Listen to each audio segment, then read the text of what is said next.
Good morning बच्चों। देखो, पिछली क्लास में हमने प्रिज्म के सारे कंसेप्ट पढ़ लिए थे और उसके इम्पोर्टेंट फॉर्मूले भी याद कर लिए थे। लेकिन एक बार प्रिज्म की जो इम्पोर्टेंट फॉर्मूलेज हैं उसको एक बार अलग से बता देता हूँ। ये जैसे मान लेते हैं कांच का कोई प्रिज्म है, इसका प्रिज्म कोण ए है। इधर से किसी किरण को आई कोण पर आपतित किया है, तो पहले अपवर्तन के कारण किरण एक बार मुड़ती है और दूसरे अपवर्तन के कारण किरण एक बार और मुड़ती है। तो हमको पता है कि आपतित किरण का जो कोण होता है उसको आपतन कोण आई। प्रिज्म के अंदर बनने वाले पहले अपवर्तन कोण को R1, प्रिज्म के अंदर बनने वाले दूसरे कोण को R2 और निर्गत किरण का जो अभिलंब के साथ कोण होता है उसको निर्गत कोण E बोलते हैं। तो प्रिज्म में कुछ इंपॉर्टेंट फॉर्मूले बताए थे। सबसे पहली चीज बताई थी कि प्रिज्म के केस में R1 और R2 का योग हमेशा प्रिज्म कोण A के बराबर होता है। दूसरा बताया था कि प्रिज्म के कारण किरण का परिणामी विचलन कितना होता है, I प्लस E माइनस ए, और प्रिज्म किरण को हमेशा किधर की ओर मुड़ाता है, अपने आधार की ओर मुड़ाता है। उसके बाद प्रिज्म के कारण किरण के विचलन का I के साथ ग्राफ बनाया था। तो हमको पता है कि प्रिज्म के कारण किरण के विचलन का I के साथ जो ग्राफ होता है वो कटोरे के टाइप से तो होता है, लेकिन कटोरा अनसिमेट्रिकल होता है। इधर ज्यादा झुका होता है और इधर फ्लैट होता है। ऐसा अनसिमेट्रिकल कटोरा होता है। और इस ग्राफ से हमने एक चीज बताई थी कि किसी भी एक विचलन कोण के लिए आपतन कोण के दो मान आते हैं, और चमका कर बताया था कि जिन दो आपतन कोणों पर विचलन समान होते हैं वो एक्चुअली आई ई पेयर होते हैं। मतलब एक आई होगा तो दूसरा ई होगा। उसके बाद सबसे लास्ट में हमने एक बहुत इंपॉर्टेंट चीज पढ़ी थी, मतलब किसी भी प्रिज्म के कारण किरण का न्यूनतम विचलन कोण पड़ा था। तो उसमें पूरा डिटेल बताया था, लेकिन मैंने तुमको चमका कर बताया था कि प्रिज्म में कभी भी न्यूनतम विचलन का क्वेश्चन आ जाए, है ना, न्यूनतम विचलन का क्वेश्चन आ जाए तो अपनी बुद्धि को डस्टबिन में फेंक आना। कभी भी न्यूनतम विचलन का क्वेश्चन है तो कोई दिमाग लगाने की जरूरत नहीं, बस भगवान का नाम लेकर के वो अपना जादुई फॉर्मूला लगा सकते हैं कि n equal to sine delta minimum plus a by two upon sine a by two. तो उससे प्रिज्म का अपवर्तनांक दे रखा हो तो न्यूनतम विचलन निकाल सकते हैं, और न्यूनतम विचलन दे रखा हो तो प्रिज्म का अपवर्तनांक निकाल सकते हैं। उसके बाद पिछली क्लास में ये भी बताया था कि, है ना, पिछली क्लास में ही बताया था कि इस जादुई फॉर्मूले के अंदर न्यूनतम विचलन के लिए आवश्यक आपतन कोण मतलब IM और न्यूनतम विचलन के लिए आवश्यक अपवर्तन कोण RM के भी राज इसी जादुई फॉर्मूले में छुपे हुए हैं।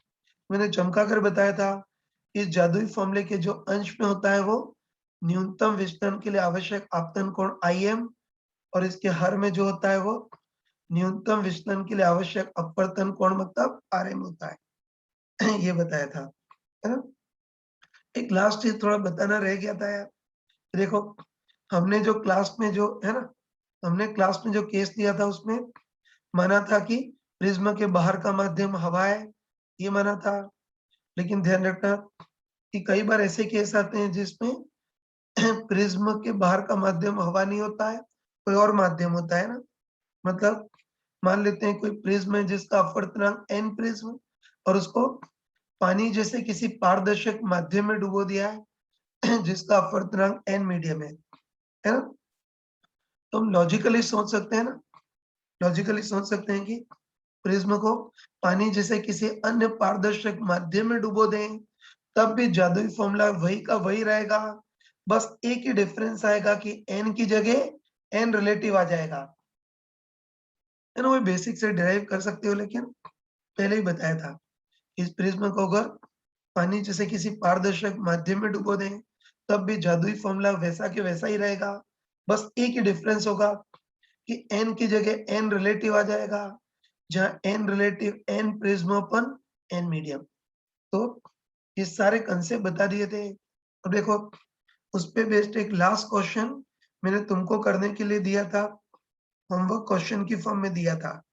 तो कई लोगों ने कर लिया होगा, है ना। एक बार क्वेश्चन देख लेना तुम। क्वेश्चन की लैंग्वेज यहाँ लिखी हुई है, मैं जस्ट एक्सप्लेन ही कर रहा हूँ। ये तो देखो, इस बार हमको दे रखा है कि कांच का कोई है ना, कांच का कोई त्रिभुजाकार प्रिज्म है, इसका प्रिज्म कोण 75 डिग्री है। ये कांच का बना है जिसका अपवर्तनांक √2 और बाहर का माध्यम बाय डिफॉल्ट हवाई है ना? अब इधर से हमने प्रकाश की किरण को आपतित किया है। चलो इसको अभिलंब के साथ 45 डिग्री कोण पर आपतित किया है। तो क्वेश्चन के सबसे पहले पार्ट में पूछा है कि किसी किरण को 45 डिग्री कोण पर आपतित करें तो प्रिज्म के कारण इस किरण का कुल विचलन कितना होगा वो देखना है। फिर सेकेंड पार्ट में हमको पूछा था कि क्या ये विचलन न्यूनतम विचलन होगा। फिर थर्ड पार्ट में हमको पूछा है कि अगर ये विचलन न्यूनतम विचलन नहीं है तो फिर प्रिज्म के कारण किरण का है ना, इस वाले प्रिज्म के कारण किरण का न्यूनतम संभव विचलन कोण ज्ञात करना है। और न्यूनतम विचलन के लिए आवश्यक आपतन कोण मतलब IM और न्यूनतम विचलन के लिए आवश्यक अपवर्तन कोण RM का मान निकालना है। यहीं तक मीनिंगफुल है, लेकिन चौथा पार्ट बिल्कुल नॉनसेंस है। तो चौथे पार्ट में बेवकूटाई से पूछा है कि इस प्रिज्म के कारण किरण का अधिकतम संभव विचलन कोण कितना होगा वो भी निकालना है।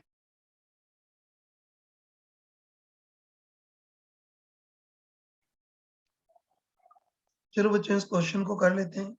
ये तो एक कांच का प्रिज्म था और पहले केस में किसी किरण को अभिलंब से 45 डिग्री कोण पर आपतित किया था। तो हमको पूछा था कि प्रिज्म के कारण इस किरण का परिणामी विचलन कितना होगा वो देखना था, है ना? तो हमको अच्छे पता है, हमको अच्छे पता है कि प्रिज्म के कारण किसी भी किरण के परिणामी विचलन का जनरल फॉर्मूला क्या होता है, I plus E minus A। तो हमको अच्छे पता है कि प्रिज्म के कारण इस किरण का विचलन कोण निकालना है। तो उसके लिए सबसे पहले हमको निर्गत कोण E निकालना होगा। और हमको अच्छे पता है कि निर्गत कोण E निकालने का सेट तरीका होता है। हम क्या करते हैं, पहले I से R1 निकालते हैं, R1 से R2 निकालते हैं और फिर R2 से E निकालते हैं। स्टार्ट करते हैं ना। चलो सबसे पहले हम I से R1 निकालते हैं। तो हमको पता है कि I से R1 निकालने के लिए सिंपली इस किरण और इस किरण के बीच स्नेल का नियम लगाएंगे। तो बताओ, स्नेल के नियम के अनुसार N1 sin I equal to N2 sin R। आराम से बताओ कि किरण हवा से स्टार्ट हो रही है, तो N1 तो 1 sin I, तो आपतन कोण 45 डिग्री बराबर कांच में जा रही है, तो N2 की जगह √2 sin R का काम R1 करेगा। इसको सॉल्व कर सकते हैं ना। बताओ sin 45 बताओ sin 45 कितना होता है, 1/√2। इस √2 को उधर ट्रांसफर करेंगे तो sin R1 इक्वल टू 1/2 और sin R1 इक्वल टू 1/2, तो R1 30 डिग्री। तो इस टाइप से हमने I से R1 निकाल लिया, R1 30 डिग्री आ गया। बस I से R1 निकाल लिया। अब अगली स्टेप में R1 से R2 निकालेंगे, है ना? तो हमको अच्छे पता है कि प्रिज्म के केस में R1 प्लस R2 का योग हमेशा प्रिज्म कोण A के बराबर होता है। तो R2 इक्वल टू कितना हो जाएगा, A माइनस R1। तो ये तो 75 डिग्री माइनस R1 30 डिग्री। तो इसको सॉल्व करोगे तो R2 45 डिग्री आ जाएगा, है ना? तो तुम लिख देता हूँ R2 45 डिग्री। तो आराम से बताओ कि I से R1 निकाल लिया, R1 से R2 निकाल लिया। अब हम R2 से E निकालेंगे और हमको अच्छे पता है कि R2 से E निकालने के लिए सिंपली इस किरण और इस किरण के बीच स्नेल का नियम लगा देंगे, N1 sin I equal to N2 sin R। तो बताओ किरण कांच से, है ना, किरण कांच से आ रही है तो N1 की जगह √2 sin θ1 का काम R2 मतलब 45 बराबर N2। तो किरण हवा में जा रही है, इससे N2 1 sin θ2 की जगह E। इसको भी सॉल्व कर सकते हैं ना। तो हमको पता है कि sin 45 कितना होता है, 1/√2। तो सॉल्व करेंगे तो ये √2 से √2 कैंसिल हो गया। तो √2 से √2 कैंसिल हो गया, तो sin E इक्वल टू 1।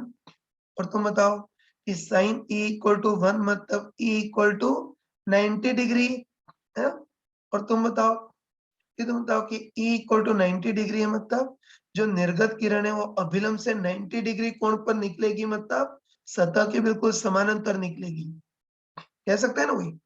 तो सॉल्व किया तो E इक्वल टू 90 डिग्री आ गया। तो बस E इक्वल टू 90 डिग्री मतलब जो निर्गत किरण है वो अभिलंब से 90 डिग्री कोण पर निकलेगी, मतलब कहने का मतलब है कि निर्गत किरण सतह के बिल्कुल समानांतर निकलेगी, है ना। मतलब हम ये बोल सकते हैं कि इस बार ये जो निर्गत किरण है वो पूर्ण आंतरिक परावर्तन होने से बिल्कुल बाल-बाल बच गई। E इक्वल टू 90 डिग्री मतलब निर्गत किरण सतह के बिल्कुल समानांतर निकल जाएगी। बस आराम से बताओ कि I से R1, R1 से R2 और R2 से E निकाल लिया, तो निर्गत कोण E आ गया। बस अब हमको प्रिज्म के कारण इस किरण का परिणामी विचलन देखना है। तुमको डायरेक्ट पता है कि प्रिज्म के कारण किरण का परिणामी विचलन कितना होता है, I प्लस E माइनस ए। तो I तो आपतन कोण 45 डिग्री, E निर्गत कोण 90 डिग्री माइनस ए, इसका प्रिज्म कोण 75 डिग्री। इसको सॉल्व कर लेना। तो इसको सॉल्व करोगे तो इस प्रिज्म के कारण सॉल्व करोगे तो इस प्रिज्म के कारण किरण का परिणामी विचलन 60 डिग्री आएगा। और हमको पता है कि प्रिज्म किरण को हमेशा अपने आधार की ओर मोड़ता है, तो इसका आधार नीचे की ओर है तो किरण को नीचे की ओर मोड़ेगा, मतलब ऐसे क्लॉकवाइज घुमाएगा। तो क्वेश्चन का पहला पार्ट तो हो गया कि प्रिज्म के कारण इस किरण का परिणामी विचलन 60 डिग्री होगा।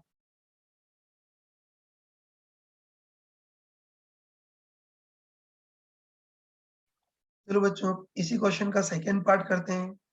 ये तो हमने देख लिया कि प्रिज्म के कारण इस किरण का तो विचलन 60 डिग्री होगा, लेकिन अब सेकंड पार्ट में पूछा है कि क्या ये वाला विचलन न्यूनतम विचलन होगा या नहीं, ये पूछा है ना। तो देखो मैंने है ना, तो देखो मैंने क्लास में बिल्कुल चमका कर बताया था कि न्यूनतम विचलन के केस में तो सारी चीजें सिमेट्रिकल हो जाती है, मतलब न्यूनतम विचलन के केस में I और E भी बराबर हो जाते हैं और R1 और R2 भी बराबर हो जाते हैं ना। तो मैंने चमका कर बताया था कि न्यूनतम विचलन के केस में I और E बराबर हो जाते हैं, जबकि इस बार I और E अलग-अलग हैं। बताओ, आपतन कोण I तो 45 डिग्री है और निर्गत कोण E 90 डिग्री है ना?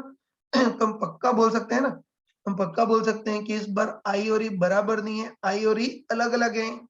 और I और E बराबर नहीं है, मतलब पक्का बोल सकते हैं कि ये वाला विचलन मतलब 60 डिग्री वाला जो विचलन है वो न्यूनतम विचलन नहीं होगा। और तुम कॉमन सेंस से बताओ कि ये वाला विचलन मतलब 60 डिग्री वाला विचलन न्यूनतम विचलन नहीं होगा। तो हम अनुमान लगा सकते हैं कि न्यूनतम विचलन 60 डिग्री से भी कम होगा, कह सकते हैं ना कि 60 डिग्री वाला विचलन न्यूनतम विचलन नहीं होगा। तो हम पक्का अनुमान लगा सकते हैं कि न्यूनतम विचलन 60 डिग्री से भी कम होगा, है ना। बस न्यूनतम विचलन 60 डिग्री से भी कम होगा। तो अब थर्ड पार्ट में पूछा है कि फिर इस प्रिज्म के कारण किरण का न्यूनतम संभव विचलन कोण कितना होगा, वो पूछा है।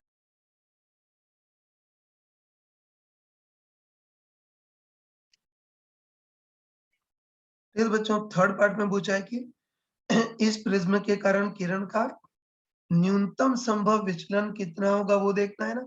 और मैंने है ना मैंने पिछली क्लास में तुमको चमका कर बताया था कि कभी भी प्रिज्म के कारण किरण का न्यूनतम विचलन पूछे तो अब बुद्धि लगाने की जरूरत नहीं है ना। बस अब भगवान का नाम लेकर के न्यूनतम विचलन वाला जादुई फॉर्मूला लगा सकते हैं, है ना। तो ध्यान रखना है यार, इन सब में तो बुद्धि लगाई थी, लेकिन प्रिज्म के कारण किरण का न्यूनतम विचलन पूछे तो बुद्धि को डस्टबिन में फेंकाना, है ना।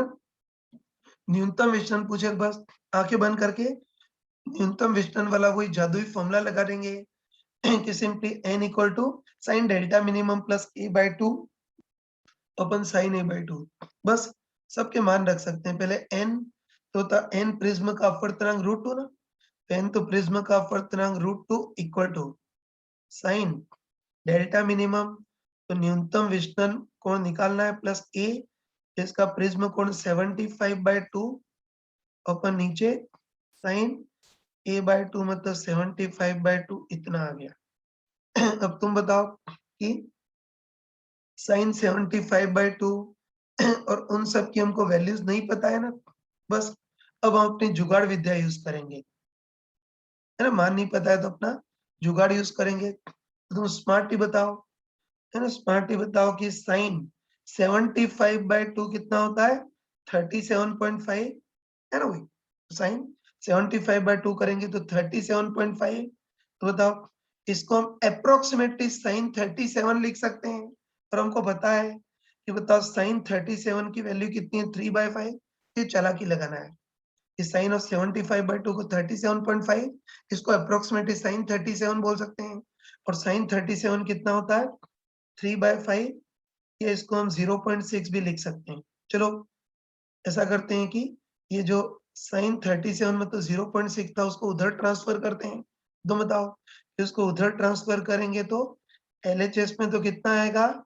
Sign delta minimum plus 75/2 equal to, ये 0.6 को उधर ट्रांसफर करेंगे तो 0.6 इंटू √2, और हमको पता है कि √2 कितना होता है? 1.414।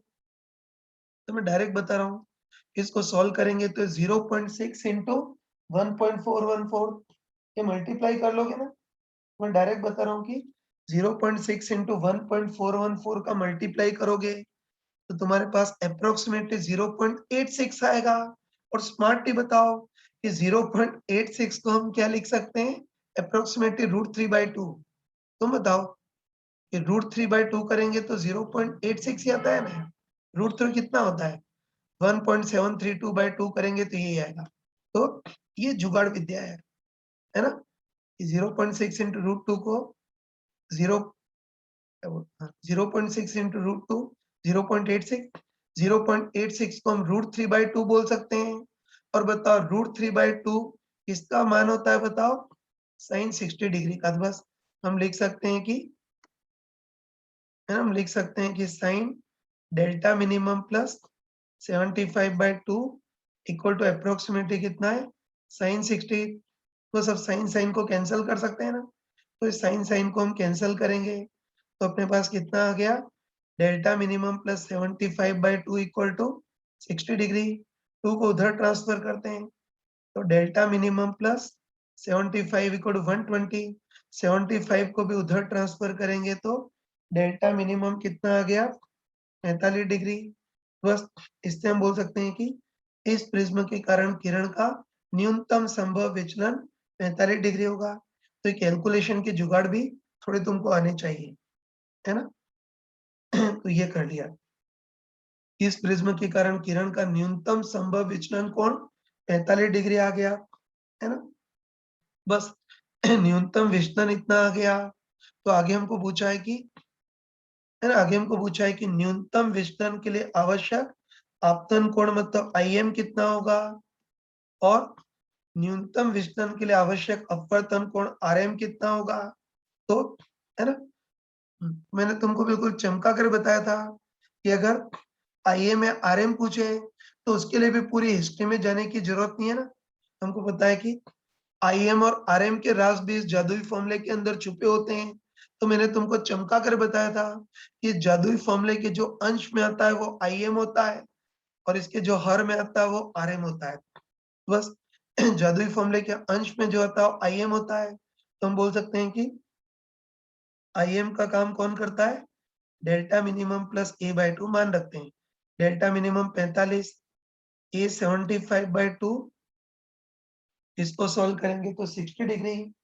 तो न्यूनतम विचलन के लिए आवश्यक आपतन कोण आईएम 60 डिग्री होगा। और आरएम, तो जादुई फॉर्मूले के जो हर में होता है आरएम होता है। तो आरएम कितना होता है? a/2 मतलब 75/2, तो 37.5 डिग्री इतना आ गया।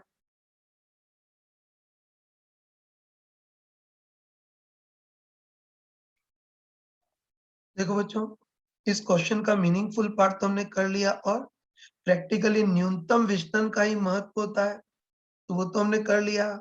लेकिन अपनी कोचिंग में कई बार महामूर्खों टाइप से पूछता है कि इस प्रिज्म के कारण किरण का अधिकतम संभव विचलन कितना होगा, वो देखना है ना। तो तुम अच्छे ध्यान रखना कि प्रिज्म के कारण अगर इस किरण का पूर्ण आंतरिक परावर्तन हो गया तब तो विचलन कितना भी ज्यादा हो सकता है। डेल्टा कि प्रिज्म के कारण किरण का अगर पूर्णांतरिक परावर्तन हो गया तब तो विचलन कितना भी ज्यादा हो सकता है, अधिकतम का कोई मतलब ही नहीं रहेगा।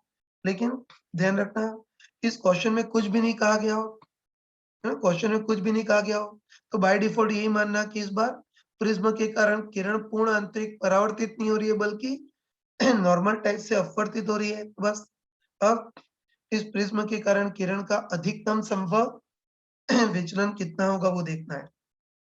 ये तो देखो उसमें बुद्धि नहीं काम कर रही है, फिर तो इसमें हमको विचलन के ग्राफ का यूज करना पड़ेगा।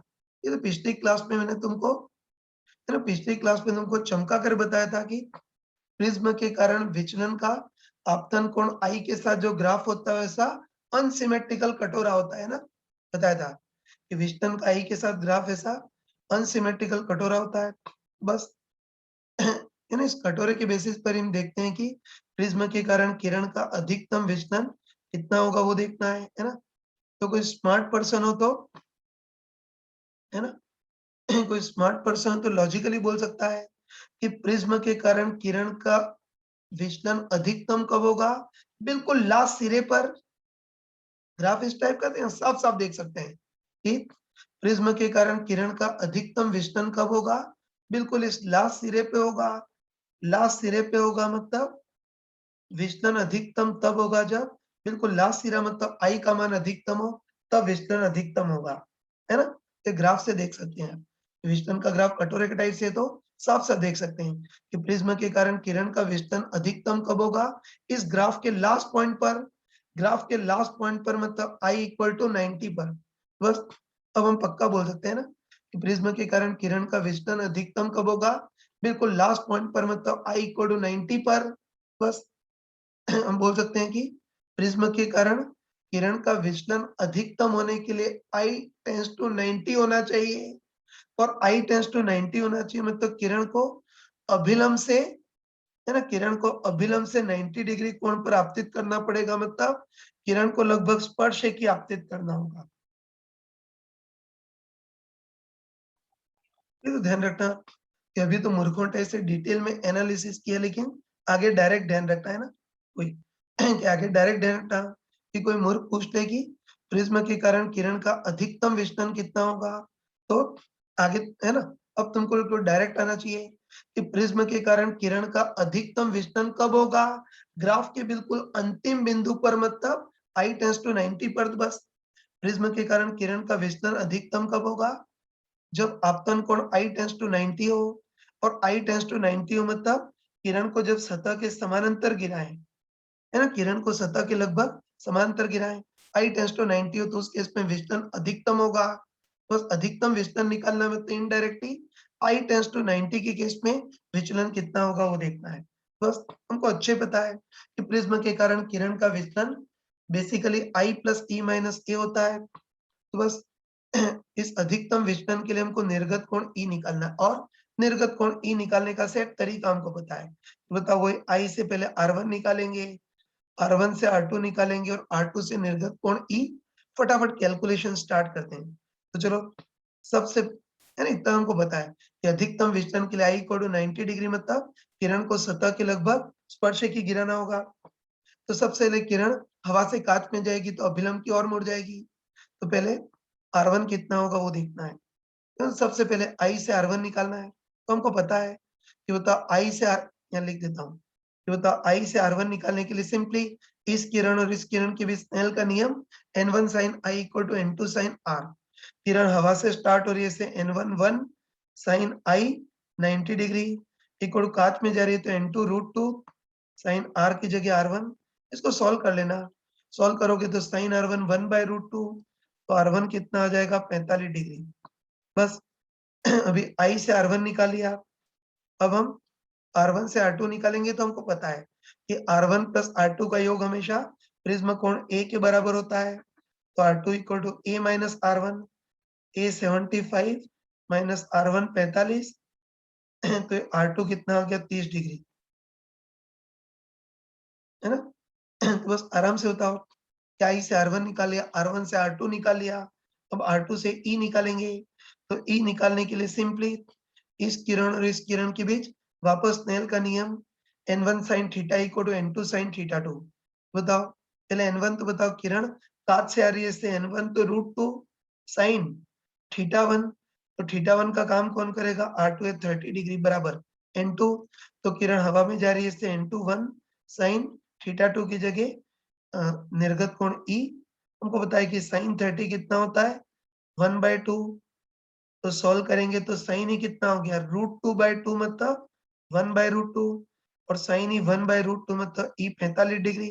बस, है ना, बस अब हम बिल्कुल, है ना, अब हम बिल्कुल कॉन्फिडेंट बोल सकते हैं बस अधिकतम विचलन के लिए किरण को I टेंस टू 90 डिग्री कोण पर आपतित करना होगा, तो उस केस में निर्गत कोण 45 डिग्री होगा, और हमको पता है इस केस में विचलन अधिकतम संभव होगा, और अधिकतम विचलन भी basically I plus E minus A होगा। चलो मान रखते हैं पहले I, तो बताओ अधिकतम विचलन के लिए किरण को 90 डिग्री कोण पर आपतित किया था, तो I तो 90 प्लस E, तो इस केस में निर्गत कोण 45 डिग्री माइनस ए 75 डिग्री। तो इसको सॉल्व करोगे तो प्रिज्म के कारण किरण का अधिकतम संभव विचलन कितना आएगा, 60 डिग्री ही आएगा, है ना, तो ये निकालिए। हाँ। अब इसमें एक और चीज तुम देख सकते हो,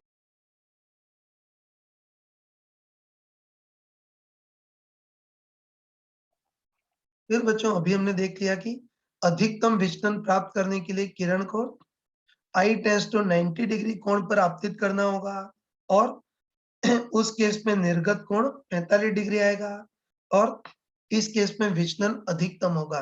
अब देखो पिछली क्लास में, है ना, पिछली क्लास में मैंने तुमको बिल्कुल चमका कर बताया था कि केवल न्यूनतम विचलन के लिए ही I का केवल एक ही मान आता है, बाकी इसके अलावा बाकी जितने भी विचलन है उसके लिए I के दो मान संभव होते हैं, है ना।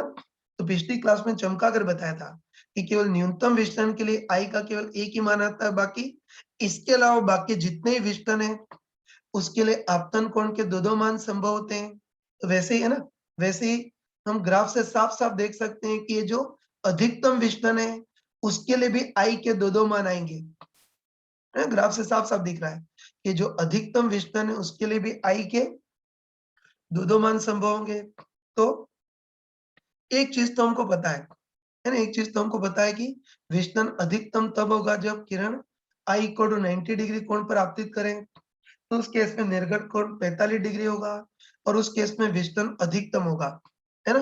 तो हम लॉजिकली बोल सकते हैं ना, हम लॉजिकली बोल सकते हैं, बताओ वही विचलन अगर वापस प्राप्त करना हो, है ना, हम बोल सकते हैं कि वही अधिकतम विचलन वापस कब प्राप्त होगा, जब उल्टी स्थिति होगी, है ना, मैंने बताया था कि वही अधिकतम विचलन वापस कब प्राप्त होगा, जब उल्टी स्थिति होगी, मतलब, है ना, तुम बताओ जैसे I इक्वल 90 पर E इक्वल 45 डिग्री था ना, तो वही अधिकतम विचलन वापस कब प्राप्त होगा, जब उल्टी स्थिति होगी। उल्टी स्थिति मतलब किरण को उल्टा I इक्वल टू 45 डिग्री कोण पर आपतित करो, तो उस केस में निर्गत कोण 90 डिग्री आएगा, और वही विचलन वापस प्राप्त होगा, है, तो ये ध्यान रखना कि अधिकतम विचलन के लिए भी I के दो मान संभव होते हैं, तो अधिकतम विचलन वापस कब प्राप्त होगा, जब उल्टी स्थिति होगी, मतलब जब किरण को I कोण 45 डिग्री कोण पर आपतित करो, तो सिमेट्रिकली ये E इक्वल टू 90 डिग्री कोण पर निकलेगी, और वही अधिकतम विचलन वापस प्राप्त होगा। लेकिन ध्यान रखना ये जो अधिकतम विचलन के लिए जो सेकेंड वाला सॉल्यूशन है वो अपने दिमाग में थोड़ी आएगा। सेकेंड वाला सॉल्यूशन वो तो पूरा सॉल्व करने के बाद आता है ना।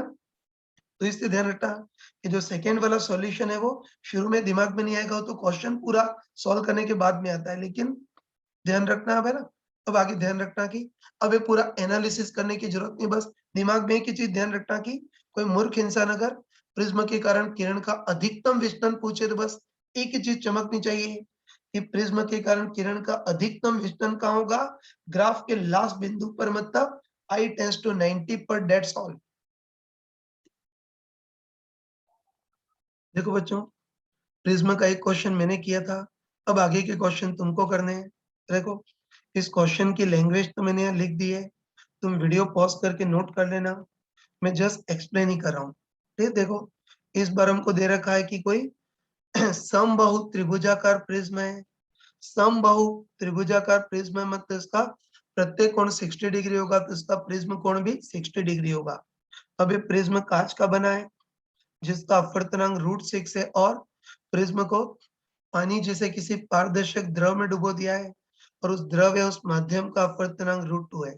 देखो, पहले पार्ट में हमको पूछा है कि इस प्रिज्म के कारण किरण का न्यूनतम संभव विचलन कोण कितना होगा, वो देखना है। और फिर पूछा है कि किरण को कितने कोण पर आपतित करें ताकि इसका विचलन न्यूनतम हो, मतलब हमको न्यूनतम विचलन के लिए आवश्यक आपतन कोण मतलब IM पूछा है, और न्यूनतम विचलन के लिए आवश्यक अपवर्तन कोण RM कितना होगा, वो देखना है। तो 2 मिनट के लिए वीडियो पॉज करो और इसको खुद ट्राई करो। चलो बच्चों, मेरे ख्याल से तुमने कर लिया होगा, तो एक बार इसको बता देता हूँ, ध्यान से देखना। तो समबाहु त्रिभुज है, समबाहु त्रिभुजाकार प्रिज्म है, अपवर्तनांक दे रखा है, माध्यम का अपवर्तनांक दे रखा है। तो पहले पार्ट में पूछा था कि इस प्रिज्म के कारण किरण का न्यूनतम विचलन कितना होगा, वो पूछा है। तो हमको पता है ना, हमको अच्छे पता है कि कभी भी प्रिज्म के कारण किरण का न्यूनतम विचलन पूछे तो अब कोई बुद्धि लगाने की जरूरत नहीं, बस भगवान का नाम लेकर के वही न्यूनतम विचलन का जादुई फॉर्मूला लगा देंगे, n equal to sine delta minimum plus a/2 upon sine a/2। लेकिन चक्कर ये है कि इस बार प्रिज्म को हमने किसी माध्यम में डुबो दिया है। मैंने चमका कर बताया था कि प्रिज्म को किसी माध्यम में डुबो दें तब भी यही फॉर्मूला लगा सकते हैं, बस n की जगह n रिलेटिव आ जाएगा, जहाँ n रिलेटिव क्या होगा, n prism upon n medium, बस मान रखते हैं।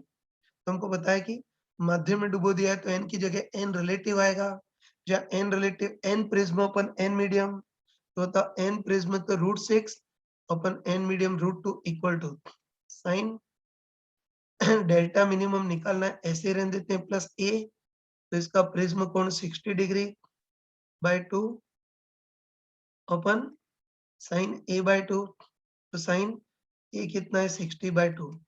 आगे इसको सॉल्व कर सकते हैं ना, तुमको पता होगा कि √6 अपन √2 का भाग देंगे तो कितना आएगा, √3।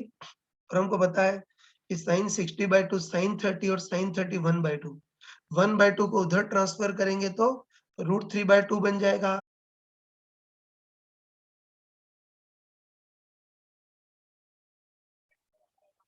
चलो बच्चों, इसको सॉल्व कर सकते हैं। तो हाफ को उधर ट्रांसफर करेंगे तो इधर √3/2 बन जाएगा। तो बताओ LHS में कितना बचेगा, sine delta minimum plus 60/2 equal to root, है ना, इक्वल टू 1/2 को उधर ट्रांसफर करेंगे तो √3/2, और √3/2 किसका मान होता है, साइन 60 का। तो sine delta minimum plus 60/2 equal to sine 60, sine से साइन को कैंसिल करेंगे तो delta minimum plus 60/2 equal to 60 हो गया। इसको आगे सॉल्व कर लेना, तो आगे सॉल्व करोगे तो delta minimum equal to 60 degree. तो हम बोल सकते हैं कि इस प्रिज्म के कारण किरण का न्यूनतम विचलन कोण कितना होगा, 60 डिग्री होगा। अब हमको आगे पूछा है कि न्यूनतम विचलन के लिए आवश्यक आपतन कोण मतलब IM कितना होगा, और न्यूनतम विचलन के लिए आवश्यक अपवर्तन कोण RM कितना होगा। तो हमको पता है कि IM और RM के लिए भी पूरा डिटेल गहराई में जाने की जरूरत नहीं, हमको पता है कि इनके राज भी जादुई फॉर्मूले के अंदर छुपे होते हैं। तो मैंने तुमको चमका कर बताया था कि जादुई फॉर्मूले के जो अंश में होता है वो IM, और हर में होता है वो RM। हमको अच्छे पता है कि न्यूनतम विचलन के लिए आवश्यक कोण IM कितना होता है, simply delta minimum plus a/2। तो डेल्टा मिनिमम कितना है 60 प्लस a प्रिज्म कोण 60/2, तो इससे IM 60 डिग्री आ गया। वैसे RM भी निकाल सकते हैं। तो हमको पता है कि जादुई फॉर्मूले के हर में जो होता है RM होता है, तो RM कितना होगा a/2, तो 60/2 मतलब 30 डिग्री। तो इस टाइप से ऐसे न्यूनतम विचलन के क्वेश्चन कर सकते हैं। अब देखो, इसमें कई बार एक और चीज पूछी जाती है ना? तो कई बार हमको पूछा होता है कि समबाहु त्रिभुजाकार प्रिज्म है, तो न्यूनतम विचलन के केस में, है ना, न्यूनतम विचलन के केस में प्रिज्म के अंदर से जो किरण गुजर रही है वो आधार के समानांतर होगी या नहीं होगी, ये पूछता है है ना? तो कोई स्मार्ट पर्सन है ना, कोई स्मार्ट पर्सन हो तो ऑब्जर्वेशन से ही बोल सकता है कि न्यूनतम विचलन के केस में सारी चीजें सिमेट्रिकल हो जाती हैं, आई और ई बराबर हो जाते हैं, R1 और R2 बराबर हो जाते हैं, तो बस न्यूनतम विचलन के केस में सारी चीजें सिमेट्रिकल हो जाती हैं, इसलिए है ना, इसलिए प्रिज्म के अंदर से जो किरण गुजरेगी वो आधार के समानांतर होगी। इसको फीलिंग से बोल सकते हैं, लेकिन एक बार मूर्खों टाइप से इसको कर लेते हैं। फिर इतना पता है कि न्यूनतम विचलन के लिए आवश्यक अपवर्तन कोण मतलब आरएम कितना होगा, a/2 मतलब 60/2 30 डिग्री होगा, तो आरएम 30 डिग्री होगा। तो तुम आराम से बताओ कि प्रिज्म के अंदर से जो किरण गुजर रही है उसका अभिलंब के साथ कोण 30 डिग्री है, तो ऑब्वियसली प्रिज्म की सतह के साथ कोण 60 डिग्री होगा। तो तुम स्मार्टली बताओ, है ना, स्मार्टली बताओ कि समबाहु प्रिज्म है, इससे ये कोण भी 60 डिग्री और एक बार सॉल्व करने पर ये कोण भी 60 आ रहा है। तुम बताओ कि ये कोण भी 60 और ये कोण भी 60 है, तो बताओ दोनों संगत कोण है और संगत कोण बराबर आ रहे हैं, तो संगत कोण बराबर आ रहे हैं, इसलिए ये जो किरण होगी वो आधार के समानांतर होगी, है ना? तो ये बोल सकते हैं ये भी कोण 60 और ये भी कोण 60, ये दोनों संगत कोण है और वो बराबर आ रहे हैं, तो बस संगत कोण बराबर है मतलब कंफर्म है कि ये जो किरण होगी वो आधार के समानांतर होगी। बस अब गधौटाई से है ना, अब गधौटाई से इतना सारा एनालिसिस करने की जरूरत नहीं है ना, डायरेक्ट बोल सकते हैं कि कभी भी समबाहु त्रिभुजाकार प्रिज्म हो तो फिर न्यूनतम विचलन के केस में प्रिज्म के अंदर से गुजरने वाली किरण आधार के समानांतर जरूर होगी। और समबाहु त्रिभुज ही क्या, अगर सम द्विबाहु त्रिभुज हो तब भी अंदर से गुजरने वाली किरण आधार के समानांतर ही होगी। चलो बच्चों, एक बार सम द्विबाहु प्रिज्म का केस ले लेते हैं ना। तो इस बार मान लेते हैं कोई प्रिज्म है जो सम द्विबाहु त्रिभुज के रूप में है। इसमें ये कोण भी 50 डिग्री, ये कोण भी 50 डिग्री और ये वाला कोण मतलब प्रिज्म कोण 80 डिग्री है। बस ये सम द्विबाहु त्रिभुज है, इसमें ये और ये भुजा बराबर है। अब इस बार भी किसी किरण को आपतित किया है, तो इस बार भी न्यूनतम विचलन के केस में किरण आधार के समानांतर होगी या नहीं होगी वो देखना है। तो स्मार्ट पर्सन डायरेक्ट बोल सकता है कि न्यूनतम विचलन के केस में सारी चीजें सिमेट्रिकल हो जाती हैं, इसलिए न्यूनतम विचलन की अवस्था में जो प्रिज्म के अंदर से किरण गुजरेगी वो आधार के समानांतर जरूर होगी। या तुम चाहो तो इसको भी मूर्खों से चेक कर सकते हो। चलो, न्यूनतम विचलन के लिए आवश्यक अपवर्तन कोण, न्यूनतम विचलन के लिए आवश्यक अपवर्तन कोण आरएम निकाल लेते हैं, तो हमको पता है कि न्यूनतम विचलन के लिए आवश्यक अपवर्तन कोण आरएम इक्वल टू कितना होता है, a/2। इस बार a/2 है, तो आरएम 80/2 मतलब 40 डिग्री, है ना? तो आरएम 40 डिग्री हो गया, मतलब न्यूनतम विचलन के केस में आवश्यक अपवर्तन कोण 40 डिग्री आ गया। तो बस तुम आराम से बताओ कि न्यूनतम विचलन के केस में जो किरण प्रिज्म के अंदर से गुजर रही है उसका अभिलंब के साथ कोण 40 डिग्री है, तो प्रिज्म की सतह के साथ कोण कितना होगा, 90 माइनस 40 में तो 50 डिग्री। तो अब तुम बताओ, है ना, तुम बताओ कि इस बार ये कोण भी 50 डिग्री और ये कोण भी 50 डिग्री है, दोनों संगत कोण है और बराबर है, तो संगत कोण बराबर आ रहे हैं मतलब पक्का है कि ये किरण इसके समानांतर होगी।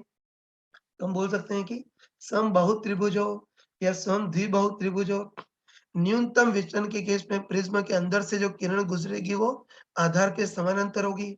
बस एक ही चीज ध्यान रखना कि सम द्विबाहु में जो दो भुजाएं समान है, अगर किरण उन दोनों भुजाओं से गुजरे तब तो प्रिज्म के अंदर से जो किरण गुजरेगी वो आधार के समानांतर होगी।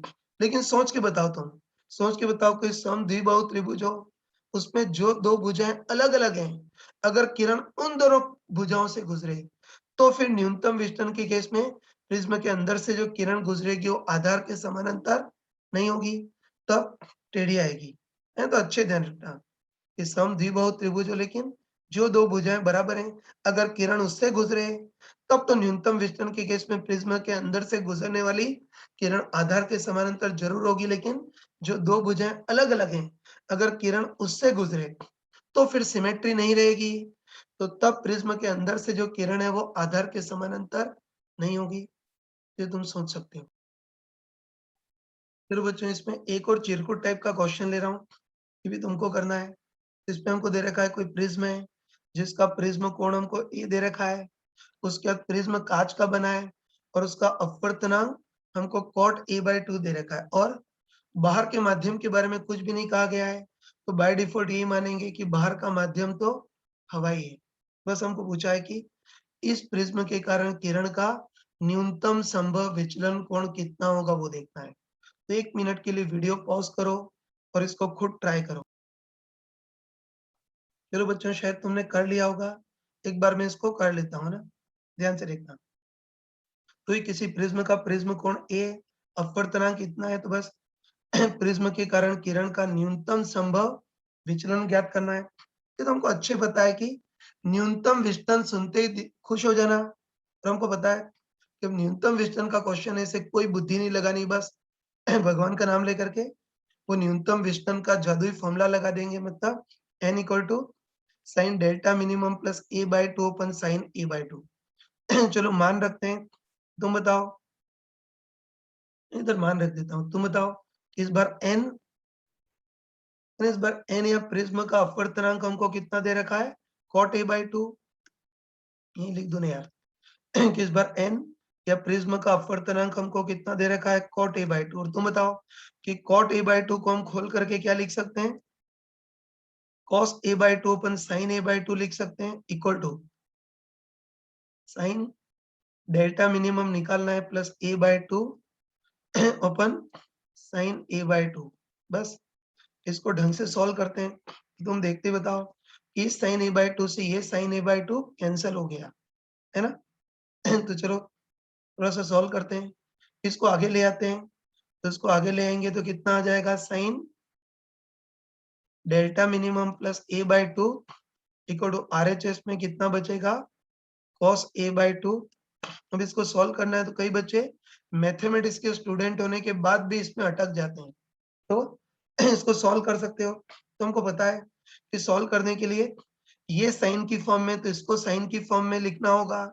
तो हमको पता है कि cos थीटा को हम साइन 90 माइनस थीटा भी लिख सकते हैं और साइन 90 माइनस 90 प्लस थीटा भी लिख सकते हैं।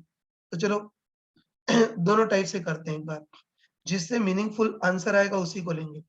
तो चलो LHS में तो sine delta minimum plus a/2 को ऐसे ही रहने देते हैं इक्वल टू cos a/2 को भी साइन में कन्वर्ट करना है तो बताओ cos थीटा को साइन 90 माइनस थीटा लिख सकते हैं तो cos a/2 को हम क्या लिख सकते हैं साइन 90 माइनस a/2 ऐसा लिख सकते हैं बस अब साइन साइन को कैंसिल कर सकते हैं।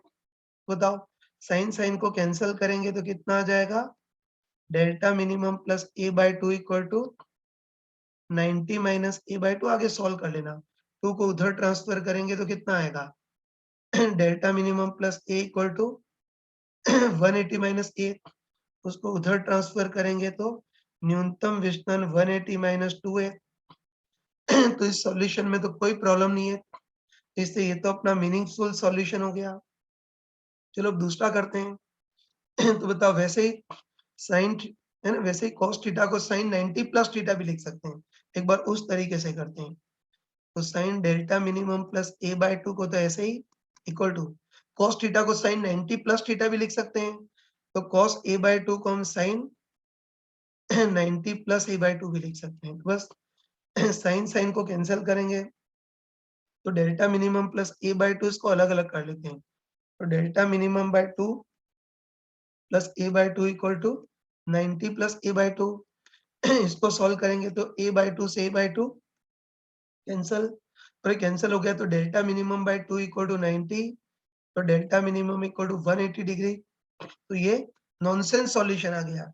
डेल्टा मिनिमम इक्वल टू 180 का मतलब तो है कि किरण बिल्कुल 180 डिग्री कोण विचलित हो रही है मतलब जैसे आ रही है उसकी बिल्कुल अपोजिट होकर के निकल रही है। तो वो तो संभव है ही नहीं, है ना? कोई प्रिज्म दर्पण का थोड़ी बना है, जो किरण बिल्कुल उल्टे मुँह लौट जाएगी। तो ये संभव है ही नहीं। तो ये नॉनसेंस सॉल्यूशन है।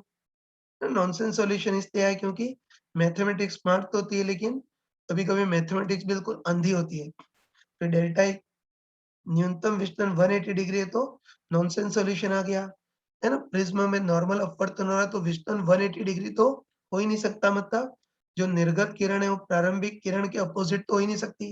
ये नॉनसेंस सॉल्यूशन है तो बस मीनिंगफुल सॉल्यूशन कौन-सा होगा? न्यूनतम विचलन 180 माइनस 2 है। हाँ बच्चों, अब इस न्यूनतम विचलन में एक लास्ट क्वेश्चन है, ये भी तुमको करना है ना, ध्यान से देखना। क्वेश्चन की पूरी डिटेल लैंग्वेज नहीं लिख पाऊंगा, मैं जस्ट एक्सप्लेन ही कर रहा हूँ ना। तो इस बार हमको दे रखा है कि कोई समबाहु प्रिज्म है। समबाहु प्रिज्म है मतलब इसका प्रिज्म कोण 60 डिग्री है। अब देखो, इसमें हम किरण आपतित करते हैं ना, तो किरण ऐसी निकलेगी, है ना। और हमको दे रखा है ना, हमको दे रखा है कि किसी केस में, हमको दे रखा है कि किसी केस में आपतन कोण आई और निर्गत कोण ई बराबर आ रहे हैं, और वो प्रिज्म कोण का 3/4 आ रहे हैं। हमको दे रखा है कि किसी केस में आपतन कोण आई और निर्गत कोण ई बराबर आ रहे हैं, और वो प्रिज्म कोण का 3/4 मतलब 3/4 ए आ रहे हैं। तो बस इन डेटास के आधार पर हमको बताना है कि इस प्रिज्म के कारण किरण का न्यूनतम विचलन कितना होगा, और उसके आधार पे हमको देखना है कि प्रिज्म का अपवर्तनांक कितना होगा। 2 मिनट का टाइम दे रहा हूँ, वीडियो को पॉज करो और इसको खुद ट्राई करो।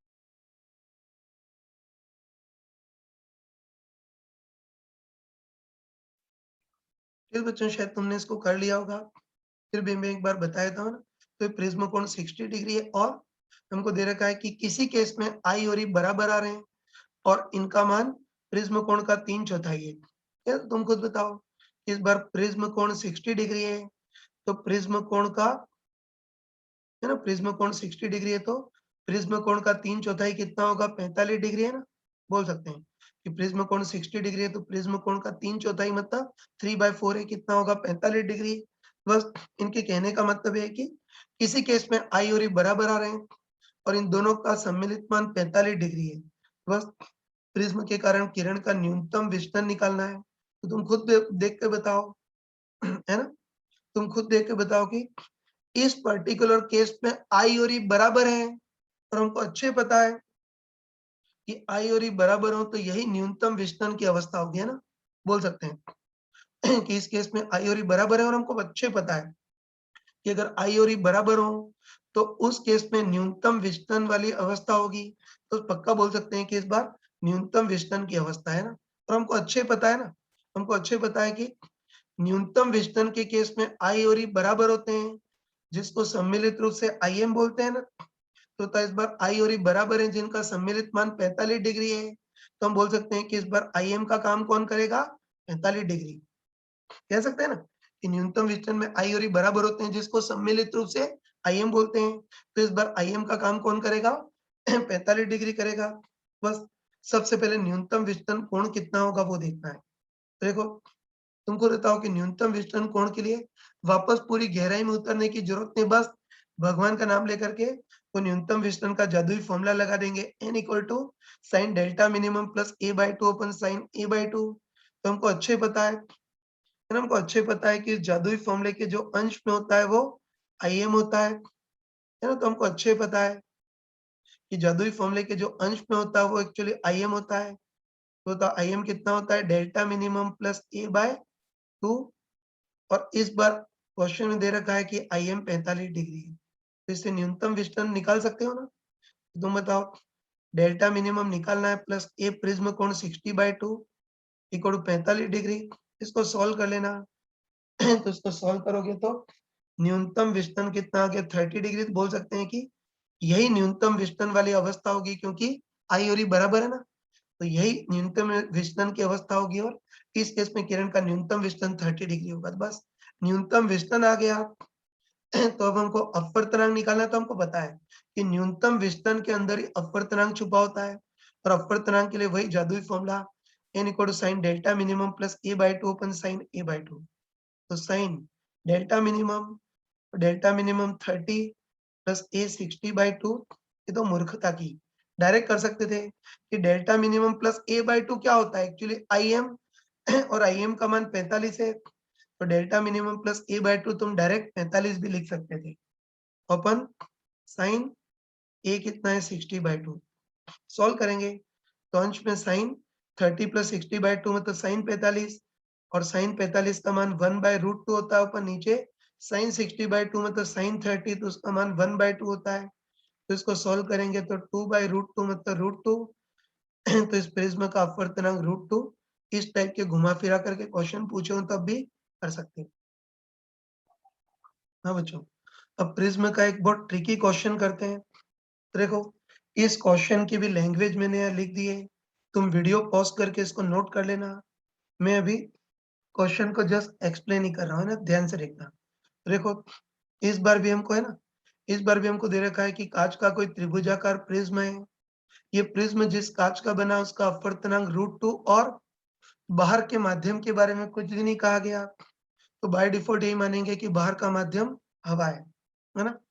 अब हमको पता है कि किसी एक विचलन के लिए आपतन कोण के 2 मान आते हैं ना, तो हमको दे रखा है कि 40 डिग्री विचलन के लिए आपतन कोण के 2 मान आ रहे हैं, मतलब अगर किरण को 40 डिग्री कोण पर आपतित करें तब भी विचलन उतना ही आ रहा है और किरण को 60 डिग्री कोण पर आपतित करें तब भी विचलन उतना ही आता है, मतलब इन दोनों आपतन कोणों पर विचलन समान आ रहा है और 40 डिग्री आ रहा है।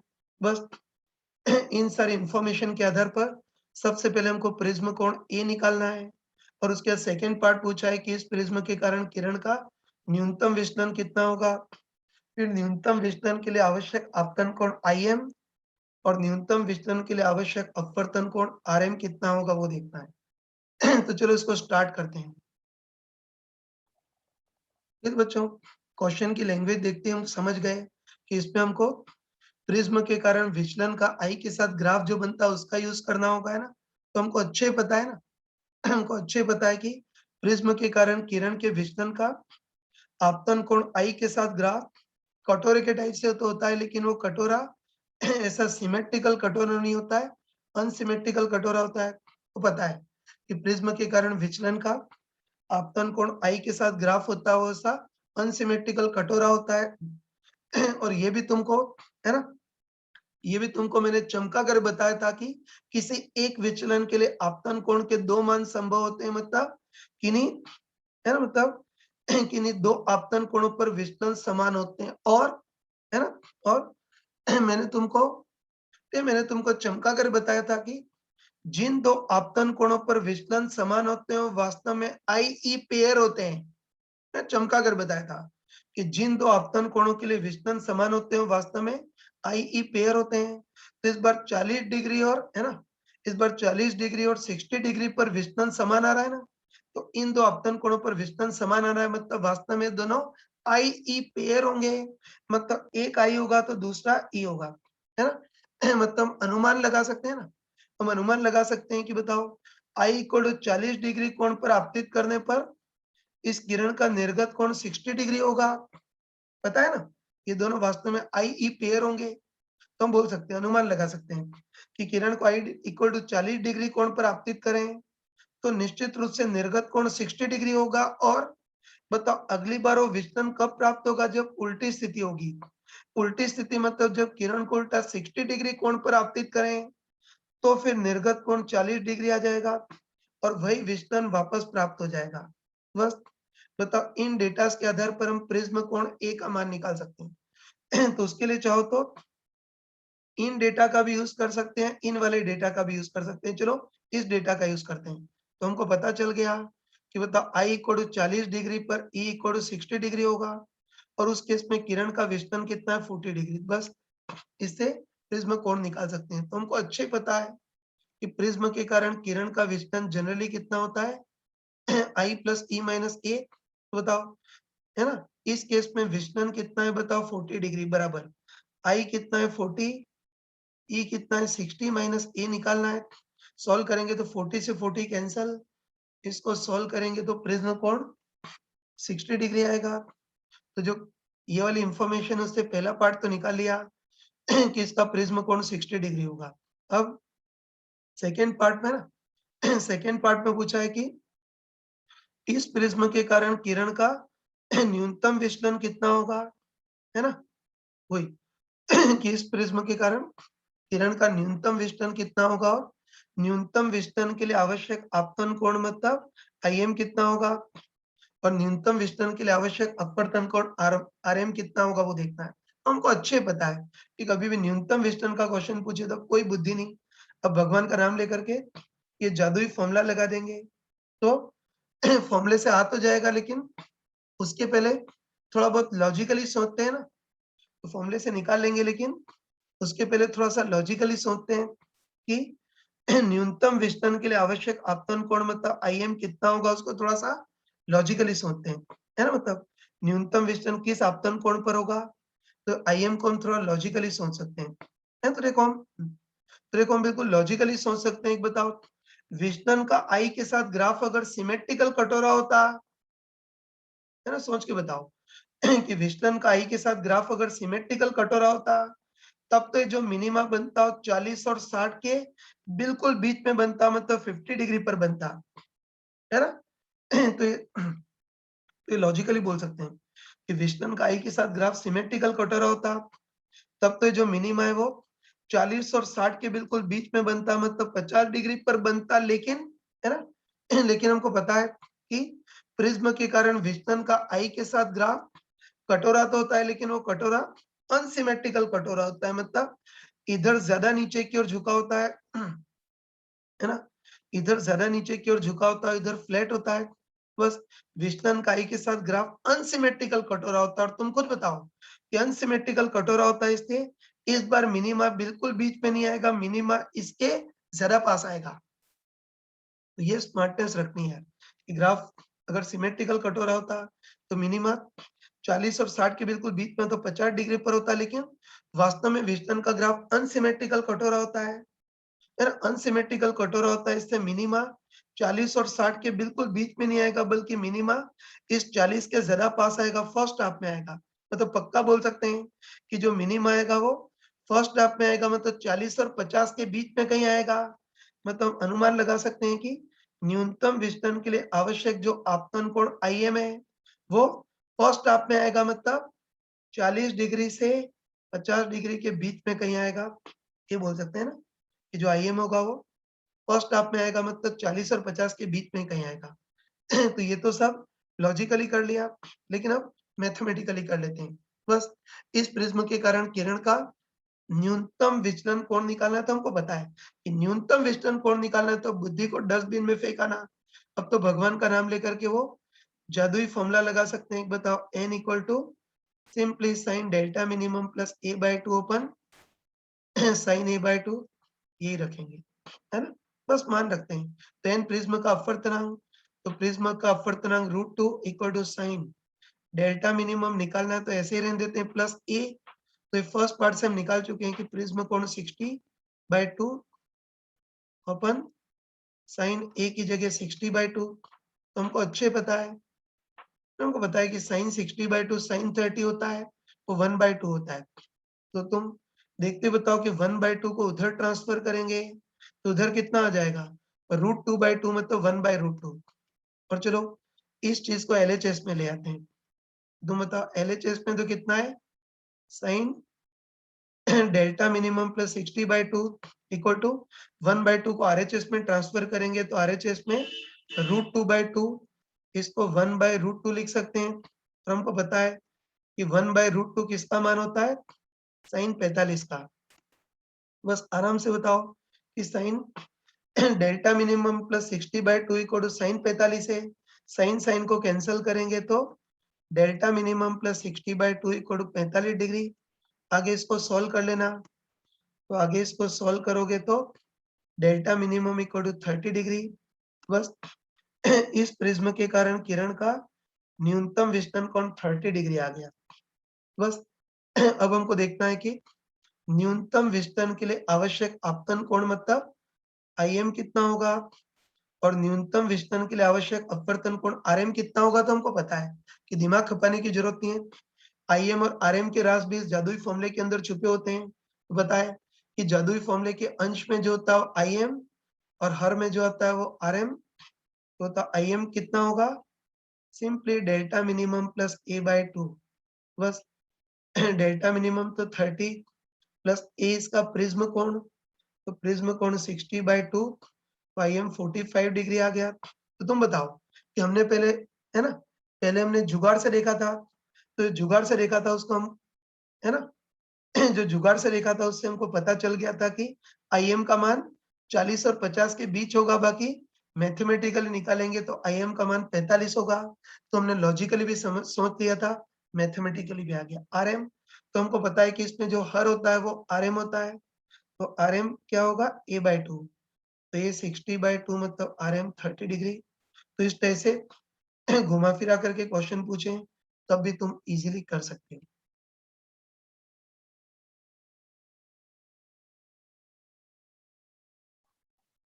देखो बच्चों, इसी कंसेप्ट पे बेस्ड एक और क्वेश्चन ले रहा हूँ, ध्यान से देखना है ना। तो देखो, इस बार भी हमको दे रखा है कि पारदर्शक कांच का बना कोई समबाहु त्रिभुजाकार प्रिज्म है, और समबाहु त्रिभुजाकार प्रिज्म है तो प्रत्येक कोण 60 डिग्री होगा। तो इसका प्रिज्म कोण भी 60 डिग्री होगा। ये प्रिज्म कांच का बना है जिसका अपवर्तनांक √2 और बाहर का माध्यम हवा है। अब देखो, तो हम क्या करते हैं कि इस सतह पर प्रकाश की किसी किरण को गिरा रहे हैं और किरण को सतह के बिल्कुल अभिलंबत आपतित कर रहे हैं।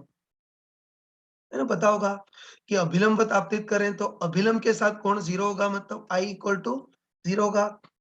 तो कहने का मतलब है कि इस किरण को सतह पर बिल्कुल अभिलंबत आपतित कर रहे हैं। तो हमको पूछा है कि प्रिज्म के कारण इस किरण का परिणामी विचलन कितना होगा वो देखना है ना?